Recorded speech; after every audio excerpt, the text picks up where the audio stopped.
Dans l'épisode précédent, nous avons expliqué que pour comprendre pourquoi la plupart des gens n'atteignent jamais la liberté financière, il faut d'abord voir comment les banques multiplient discrètement vos dépôts grâce à un système qui repose entièrement sur la confiance, car sans elle, tout s'effondrerait. Aujourd'hui, nous allons encore plus loin. Mais avant cela, laissez Yann expliquer comment il a découvert le moteur caché derrière la banque moderne, le système de réserve fractionnaire. En surface, cela semble simple. Mais en coulisses, il fonctionne comme un immense système mondial de levier caché, un système capable de s'effondrer au moment même où la confiance disparaît. Dans cet épisode, nous allons révéler comment les dépôts du quotidien deviennent un levier colossal, pourquoi les banques centrales l'autorisent, comment cela alimente les cycles d'expansion et de récession, et surtout ce que vous pouvez faire pour tirer parti de ces cycles et vous diriger vers votre ultime liberté financière. Cette vidéo fait partie de la série « Votre argent à la banque n'est pas le vôtre » sur cette chaîne. Petite précision avant de poursuivre, cette chaîne est désormais dédiée à la version française de cette série. Si vous cherchez la version anglaise, vous la trouverez sur notre chaîne sœur, AABFR Consult. Le lien est juste en dessous. Et maintenant, on continue.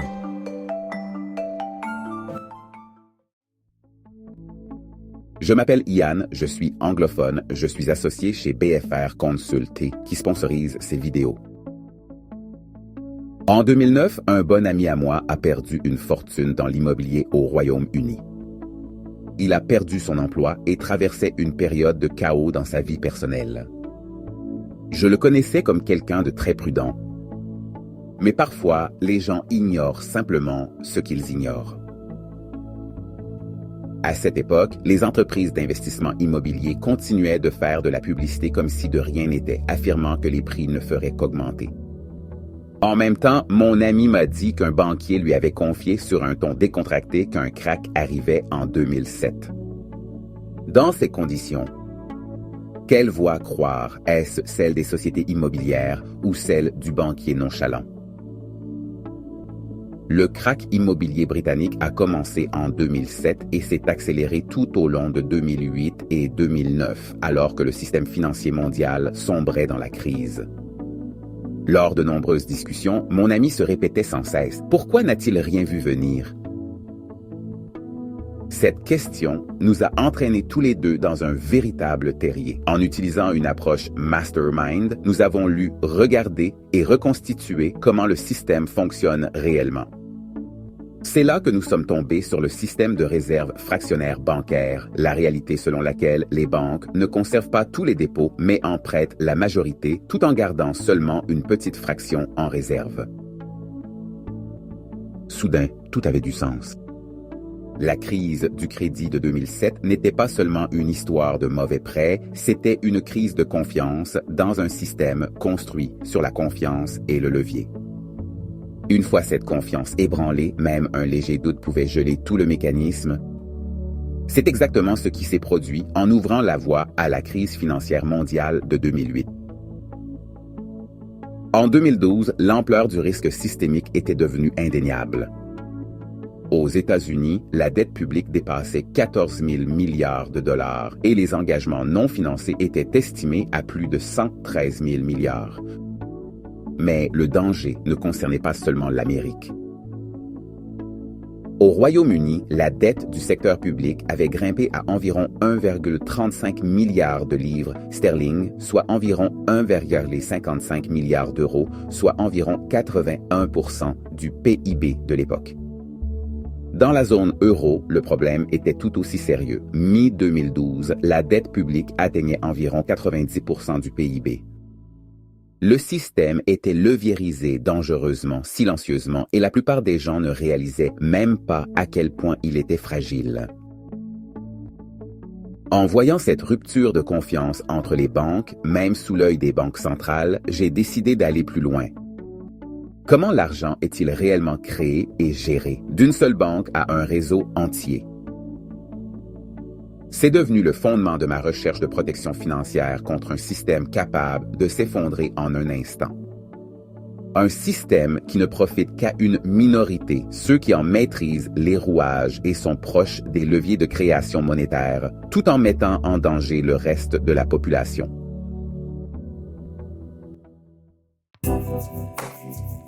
Bienvenue à nouveau. Voici l'épisode 4 de notre série en 10 parties. L'argent que vous avez en banque ne vous appartient pas. Le levier caché. Si vous avez manqué les épisodes 1 à 3, pas d'inquiétude, les liens sont dans la description, ou s'affichent peut-être à l'écran. Les regarder vous donnera plus de contexte, mais vous pouvez parfaitement suivre cet épisode tel quel. Voici la réalité. Plus ces vidéos reçoivent d'engagement, plus vite nous pouvons sortir le reste de la série. Chaque like, partage et commentaire nous aide à avancer. Et bien sûr, dans chaque épisode, nous révélons l'un des 10 livres essentiels qui ont façonné notre vision de l'indépendance financière. Ce ne sont pas de simples théories, ce sont des cadres utilisés par ceux qui ont réellement construit leur richesse. Dans l'épisode 3, notre recommandation était « Le quadrant du cash flow » de Robert Kiyosaki. Un guide révolutionnaire qui explique pourquoi la plupart des gens travaillent pour l'argent, tandis qu'une minorité fait travailler l'argent pour elle. Il explique le changement de mentalité nécessaire pour passer du statut de salarié ou indépendant à celui d'investisseur ou entrepreneur. Le changement même qui permet d'échapper à une course effrénée et sans issue. Nous révélerons le livre de l'épisode à la fin de cette vidéo. À la fin de la série, vous aurez la liste complète, votre feuille de route personnelle vers les idées les plus actionnables jamais écrites sur l'argent et l'indépendance. Alors abonnez-vous et entrons dans le vif du sujet. Dans l'épisode 1, nous avons exposé le piège monétaire. L'argent dans votre banque ne vous appartient pas réellement. Les banques peuvent refuser des paiements même si votre solde est positif. Dans l'épisode 2, nous avons décortiqué les petites lignes, les clauses cachées qui permettent aux banques d'utiliser votre argent comme le leur. Juridiquement, vous n'êtes pas un client, vous êtes un créancier, quelqu'un qui prête essentiellement son argent à la banque. Le chiffre que vous voyez dans votre application bancaire n'est pas une pile de billets dans un coffre. C'est une promesse de paiement, une dette de la banque envers vous. Lorsque vous déposez de l'argent, vous le prêtez à la banque. Et cette dette, la banque peut l'utiliser pour accorder des prêts, multipliant ainsi votre dépôt à travers tout le système d'une manière que la plupart des gens ne voient jamais. Ce principe est reconnu partout dans le monde. Les dépôts appartiennent à la banque et les clients ne détiennent qu'une créance, pas l'argent lui-même. Mais il n'y a pas que les banques qu'il faut comprendre. L'épisode 3 a montré comment les gouvernements et les régulateurs détiennent une clé de secours cachée pour vos comptes, des pouvoirs juridiques étendus pour geler, limiter ou saisir des fonds dans des circonstances inattendues. Comprendre le moteur derrière votre argent est crucial. Cela révèle où se trouvent les risques réels et où vous pouvez agir pour vous protéger. Dans cet épisode, nous allons montrer exactement comment les banques transforment vos dépôts en un levier gigantesque, un système qui alimente les booms, déclenche les crises et crée des opportunités pour ceux qui le comprennent vraiment. Découvrons cela avec Yann. Il existe un multiplicateur monétaire que vous ne voyez jamais. Lorsque la banque accorde un prêt, elle ne prend pas l'argent d'un autre client. Elle ne déplace pas non plus des fonds depuis son propre coffre. Elle crée plutôt un dépôt correspondant, de l'argent tout neuf, en quelques frappes de clavier. Ce nouveau dépôt est ensuite dépensé et redéposé dans la même banque ou dans une autre et sert à soutenir encore plus de prêts. Le cycle continue dans tout le système bancaire. Les anciens manuels décrivaient ce mécanisme sous le terme de réserve fractionnaire. L'idée que les banques conservaient 10% en réserve et prêtaient les 90% restants. Mais dans les économies modernes, ces exigences de réserve n'existent plus. Les banques ne sont plus contraintes par un ratio de réserve fixe. Elles sont limitées par la réglementation, les exigences de capital, les limites de risque et la qualité de leurs actifs. Pourtant, le résultat est le même. Un prêt peut se propager et se multiplier en de nombreux dépôts à travers l'économie. C'est pour cela que certains experts disent que l'argent est une dette. chaque livre, sterling, dollar ou euro créé par une banque est la contrepartie de la dette de quelqu'un. Cette monnaie n'existe que parce qu'un prêt a été accordé quelque part dans le système et parce que le système repose sur l'hypothèse que ce prêt sera remboursé. Ce principe s'applique à toute monnaie fiduciaire.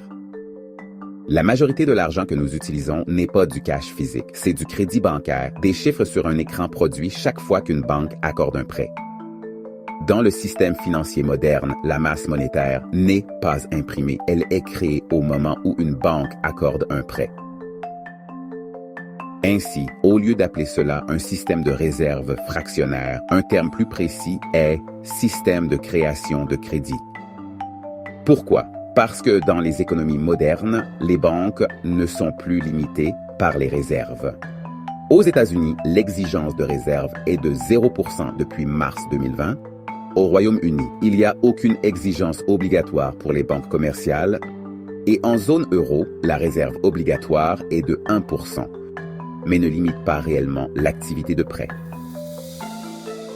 En pratique, la capacité d'une banque à créer de la monnaie en accordant un prêt n'est donc plus contrainte par les réserves. Elle est limitée par les règles de capital, de liquidité et de gestion des risques, pas par la fraction des dépôts qu'elle doit conserver. Souvenez-vous, la masse monétaire n'est pas imprimée. Elle est créée lorsque les banques accordent des prêts à partir de rien. Le problème du système de création de crédit est double. Premier problème, il fonctionne comme un jeu de chaises musicales à haut risque. Il y a toujours moins de chaises que de joueurs, ce qui signifie qu'il n'y a jamais assez de cash disponible si tout le monde essaie de retirer son argent en même temps. Tant que la musique joue, que la confiance est là et que seuls quelques déposants retirent de l'argent, le système fonctionne. L'économie tourne, les entreprises prospèrent et les banques font des profits. Mais si la musique s'arrête brutalement, rumeurs, panique, instabilité, tout le monde se précipite vers une chaise. Le problème, il n'y a pas assez de chaises. La banque ne détient qu'une fraction de ce qu'elle doit ou dans certains cas extrêmes, presque rien. C'est ainsi que se déclenchent les paniques bancaires.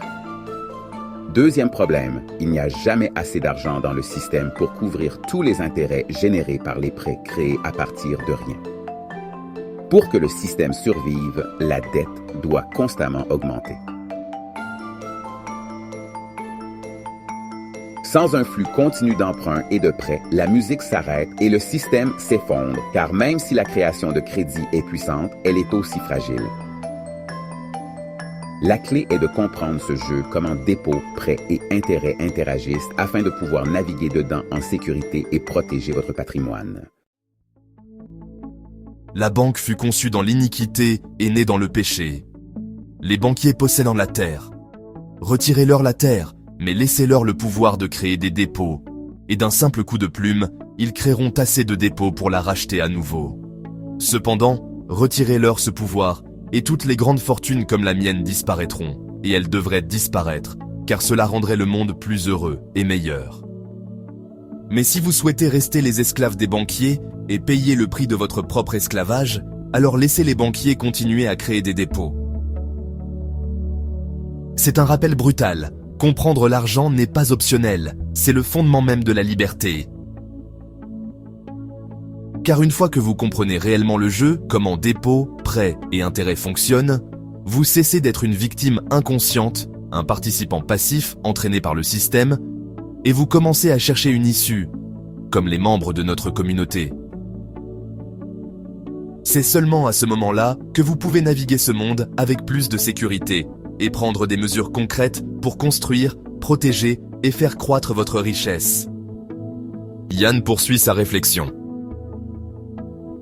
En réfléchissant au système de réserve fractionnaire, que j'ai décidé d'appeler plutôt système de création de crédit, car cette appellation rend le système plus clair, plus réel et beaucoup moins mystérieux, je crois que c'est l'une des forces les plus puissantes du monde moderne. Pourquoi? Parce que cette force ressemble, à bien des égards, à l'énergie nucléaire, financière, extraordinairement productive lorsqu'elle est stable, mais dangereusement destructrice lorsqu'elle est mal gérée. D'un côté, elle stimule indéniablement la croissance économique, permet l'accession à la propriété, finance les entreprises et fait tourner l'économie. Mais de l'autre, ce même mécanisme peut contracter le crédit, geler l'activité, paralyser des secteurs en quelques mois et plus tragiquement faire perdre à des gens leur emploi, leur maison, leurs actifs ou leurs moyens de subsistance. Et puisque chaque nouvelle unité monétaire naît comme une dette, le système dépend d'un cycle d'emprunt toujours en expansion, simplement pour survivre. Cela crée une structure où l'économie réelle, travailleurs, familles, petites entreprises, doit continuellement nourrir un monstre, la dette mondiale, qui ne peut jamais être totalement remboursée. C'est l'architecture du levier caché derrière ce que beaucoup vivent comme la course effrénée et sans issue. Cela force les humains à échanger leur énergie de vie contre des livres sterling, des dollars, des euros ou d'autres devises créées comme de la dette, une dette structurellement conçue pour croître plus vite que le revenu produit par la plupart des travailleurs. Ce système financier mondial impose silencieusement quelque chose que la plupart ressentent sans le comprendre vraiment. Pourquoi votre épargne rapporte presque rien, souvent moins que l'inflation? Pendant que votre argent reste sur votre compte, la banque l'utilise pour générer des rendements pour elle-même. Vous recevez une miette, elle prend le levier. C'est pourquoi des voix comme Robert Kiyosaki, Ray Dalio et d'autres experts répètent sans cesse le même avertissement. L'argent sur un compte bancaire peut sembler sûr, mais il n'a jamais été conçu pour faire fructifier votre patrimoine. Et dans des scénarios extrêmes, lorsque la confiance se fissure, vos dépôts peuvent être plus vulnérables que vous ne l'imaginez. Comprendre ce système, ce n'est pas céder à la peur, c'est gagner en clarté. C'est la première étape pour reprendre le contrôle de votre avenir financier, au lieu de le confier à un système fondé sur le levier, la dette et une confiance qui peut s'évaporer du jour au lendemain. Mais comme vous le verrez bientôt, lorsque la confiance se brise vraiment, un second danger apparaît, un danger dont presque personne n'entend parler avant qu'il ne soit trop tard. Un danger qui ne vient pas d'une banque qui s'effondre, mais d'une banque qui reste ouverte. Un danger caché dans les lois bancaires modernes. Un danger qui porte un nom. Les bank bail-ins ou renflouements bancaires internes. Lorsque les banques ont failli en 2008, les gouvernements sont intervenus avec d'immenses plans de sauvetage financés par les contribuables. Les déposants ont été protégés et les banques ont survécu. Sur le papier, personne n'a perdu ses économies. Mais les critiques ont pointé le prix. Les pertes privées ont été socialisées. La dette publique a explosé. L'inflation a couvé. Cependant, sous la surface, une nouvelle doctrine est née. Une doctrine qui change silencieusement, qui paiera la prochaine fois. Aujourd'hui, beaucoup d'experts affirment « Votre compte bancaire est plus à risque que jamais ». Non pas d'un effondrement, mais d'une destruction de valeur. Dans le prochain épisode, nous allons explorer le fonctionnement des lois modernes de bail-ins ou renflouements internes, pourquoi elles ont été créées et pourquoi les épargnants ordinaires n'ont jamais été aussi exposés. Et maintenant, comme promis, la recommandation de livre de cet épisode, Votre argent ou votre vie, de Vicki Robin et Joe Dominguez. Ce livre pose la question que la plupart des gens évitent. Qu'échangez-vous réellement contre l'argent? Dans un système où l'argent est créé comme une dette, contrôlée par des institutions et silencieusement érodée par l'inflation, cette question n'a jamais été aussi importante. Le livre propose un programme en 9 étapes pour repenser entièrement votre relation à l'argent. Il vous apprend à suivre vos dépenses, à calculer ce qu'elles vous coûtent réellement en heures de vie et à aligner votre argent sur ce qui apporte vraiment sens et épanouissement. Au cœur du livre se trouve une idée, atteindre le point où vos investissements et non votre travail paient pour votre vie et où vous récupérez votre temps, votre ressource la plus précieuse. Si cet épisode vous a fait reconsidérer ce qu'est vraiment l'argent, abonnez-vous et partagez-le avec quelqu'un en qui vous avez confiance. Dans le prochain épisode, nous révélerons des moyens concrets pour sortir de l'illusion de sécurité que le système vous vend.